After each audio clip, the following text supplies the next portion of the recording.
The Fort Wayne Fire Department is teaching more than just stop, drop, and roll. They actually have a whole simulation house here at the Survival House. I'm going to speak with their captain to learn how it all works and how they're keeping kids safe in our community.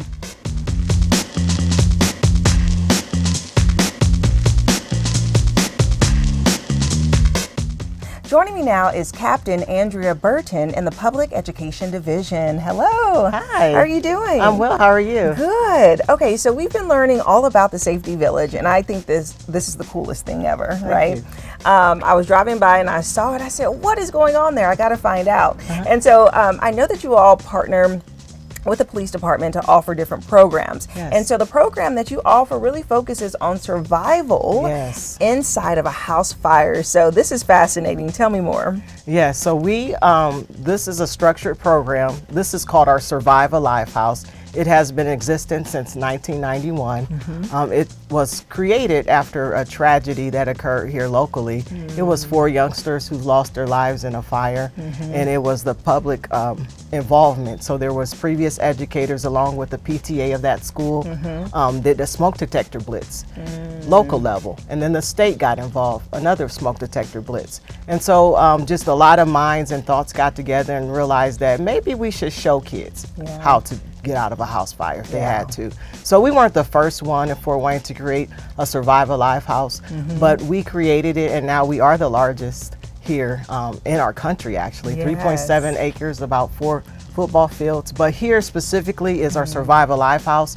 So we put ideal grade is 3rd grade.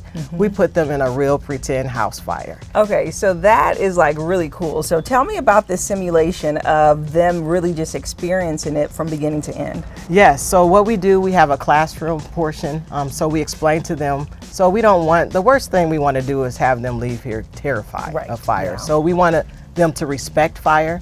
So we literally tell them that we are going to put you in a real pretend house fire, and you're going to see some real fake smoke. We have a fog machine, some real fake heat. Well, the heat is the heat coils through the door. Say they feel the door with the back of their hand. And they hear real smoke alarms, what they sound like. Of course, we tell them to test. The parents should be testing, so they actually hear what a smoke alarm sounds like. So they're here to hear the test of a smoke alarm, the test of a smoke alarm going off, and then they'll actually be in darkness.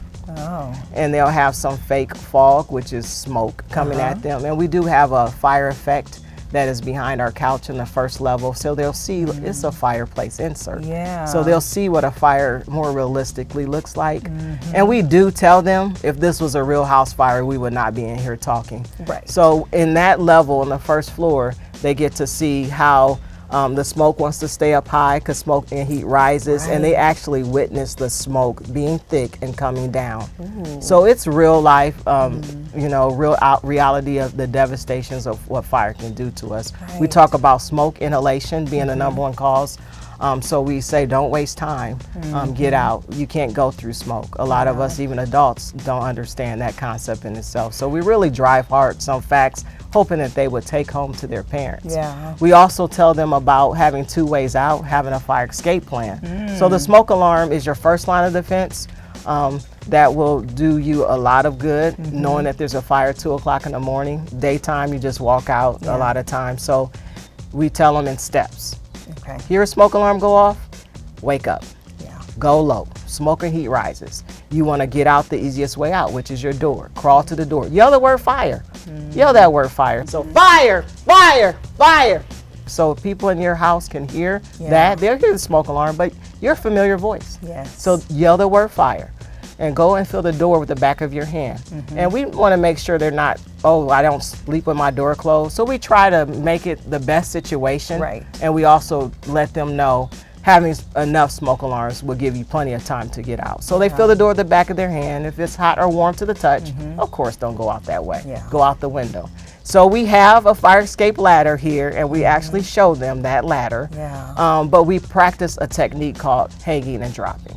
Because the reality is, if you live in a 2-story home, a lot of us may not have that. So they practice that technique here. So once they get out, they do go to our meeting place, which is, we say, a safe distance in front of your home, so fire trucks can come, but you got to call 911. So knowing your address and phone number and the nature of your call, is what we emphasize. And they make that call. We have a real person who is our dispatcher here at the Safety Village, another educator. So they hear a live voice. They be able to say their address out loud, you know, and have that feeling of a little anxiety.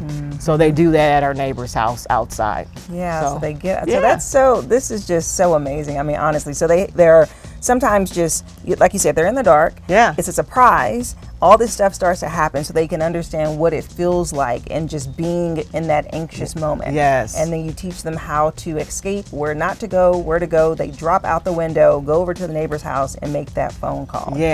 Wow. And we really slowed the process of hanging and dropping out down a little bit, so they're stretched all the way out. And of course, if you had to hang and drop from a 2-story floor, you know, you're about 12 feet up. So you may sprain your ankle, you know, or whatever, how you land. We try to tell them to keep their head and hands inside and act as if they're on a bicycle seat. And we go through the steps. They literally stretched out, hanging down. So their drop may be 7 feet, 8 feet. And we have a hang and drop wall that is only 6 and 8 feet. So they get to practice that as well. And so what is this? What are these items over here? Do they practice or get to know the fire equipment? So we had a special day today, and we partnered with Fort Wayne Parks and Recreation Police Department. And so this was a park and play day. So park and play day meant that here at the Safety Village, they could come with their adult and explore. So what you see here are hoses and our nozzles. We kind of wrapped it up now, but they got to put their hands on some of the firefighter tools. So that's just one of our mini stations, and they got to do a little axe throwing. We tell them that we have the key to everyone's house with an axe, right? So they got to fill their hands on a foam axe, perfectly safe. We have a hydrant here. They got to hook up to the hydrant. We had another partnership with Neighbor Link. They came out with their parents, and the kids came out in their camp and painted these hydrants for us. That is so cool. So awesome. Well, thank you so much for sharing, and thank you for the work that you're doing here. Well, thank you. It was my pleasure. It was nice meeting you. You too.